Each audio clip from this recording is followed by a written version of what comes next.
Announcement guys, another day, another job. So guys, napalitan natin yung lumang shower control. So tayo ng panibago dahil luma na siya, naglilik na siya. So nakabang na rin guys yung water supply from the main. So i-prepare natin bago natin install.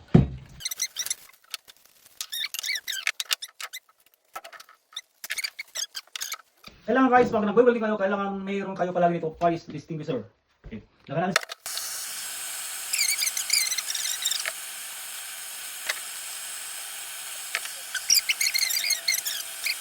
So guys, nilagyan natin yung shower control. Kung makita nyo guys, nasalay pa rin ako ng fitting para sa PEX. Ito papuntang shower head, ito papuntang hot water, ito sa cold water, at ito naman ang spout. So guys, naglalagay ako ng pipe dito.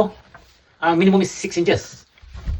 Pag diretso yung supply natin dito, yun yung nagbabibrate. Hindi ka kaya nung meron nito, nagpe-play yung tubig, naiwasan yung pagbabibrate. So yan ang importante na pag-play ng plumbing sa ring natin. So kaya gumagamit din ako ng hygienic na connective para hindi magalaw. Guys, nakita nyo natapos na tayo sa cold, sa line ng cold. Itong line ng cold, pumunta dito sa, palagi ang cold water guys ay nasa right side. So yan ang papunta dito sa shower control. Tapos itong hot naman ang susunod natin, magmimix sila dito.